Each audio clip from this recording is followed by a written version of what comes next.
જી હા, સુરત શહેરના Rander bus stop પર ફાંસી અપાવી દેવાઈ છે અને પાકિસ્તાન મુર્દાબાદના નારા સાથે પણ આ ફાંસી અપાઈ છે આતંકવાદના એ પૂતળાને, નક્સલવાદીઓના એ પૂતળાને, કટ્ટરવાદના એ પૂતળાને, જેણે દેશના નિર્દોષ નાગરિકોને શહીદ કર્યા છે.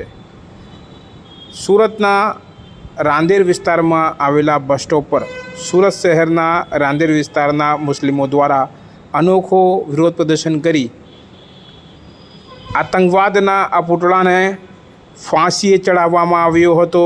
જ્યાં રાંદેર બસ સ્ટોપ પર શુક્રવારની મોડી રાત્રિએ ભેગા થયેલા રાંદેર ગામતળના મુસ્લિમોએ પાકિસ્તાન મુર્દાબાદના નારેબાજી કરતા આતંકવાદ, કટ્ટરવાદ, નક્સલવાદના પૂતળાને ફાંસીએ ચડાવ્યો હતો.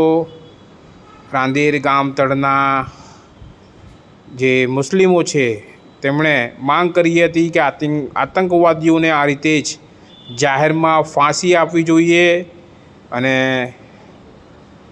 સાથે સાથે પાકિસ્તાન મુર્દાબાદના તેમણે નારા લગાવ્યા હતા. દેશના દરેક મુસલમાન દેશની સાથે છે અને હંમેશા રહેશે એવા સ્લોગનો સાથે સુરતના રાંદેર વિસ્તારના અગ્રણીઓએ આ આતંકવાદના પૂતળાને ફાંસી અપાવવાનો કાર્યક્રમ કર્યો હતો.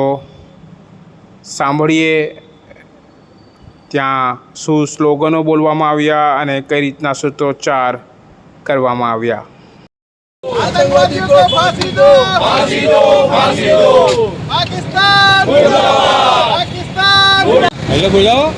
पाकिस्तान मुर्दाबाद, मुर्दाबाद। आतंकवादियों को फांसी दो, फांसी दो, फांसी दो। आतंकवादियों को फांसी दो, फांसी दो, फांसी दो। पाकिस्तान मुर्दाबाद, पाकिस्तान। आतंकियों को फांसी दो, फांसी दो, फांसी दो। आतंकियों को फांसी दो, फांसी दो, फांसी दो। We want strike. We want strike. We want strike. We want strike. આપનું નામ? મારું નામ ઇમ્તિયાઝભાઈ બોમ્બેવાલા છે. કઈ જગ્યા પર શું કાર્યક્રમ રાખવામાં આવ્યો? આ રાંદેર ગામ તલ છે. અહીંયા પ્રોગ્રામ જે કાશ્મીરમાં જે આતંકવાદીઓને બેરહેમીથી નિર્દોષોને માર્યા છે એના વિશે શ્રદ્ધાંજલિનો પ્રોગ્રામ છે. તેમજ આતંકવાદીઓના પુતળાને અમે ફાંસી આપી છે. એ બધા પ્રોગ્રામ સાથે મળીને હિન્દુ મુસ્લિમ ભાઈચારાથી રાંદેર બસ સ્ટેન્ડ પર અમે કરી રહ્યા છીએ. સમાજને શું સંદેશો આપશો? દેશવાસીઓને શું સંદેશો? દેશવાસીઓ અમે સરકારશ્રીને 140 કરોડ લોકો દેશના સરકાર સાથે છે. એમાં સરકારશ્રીને અમે નિવેદન અમે એ કરીએ છીએ કે કડકમાં કડક સજા થાય. ફાંસીથી પણ જે મોટી સજા થતી હોય એ સજા આપે અને અમારી જરૂરત પડે તો ભારતના દેશના તમામ મુસ્લિમો અમે સાથીએ છીએ. અમે ગોળી ખાવા પણ તૈયાર છે.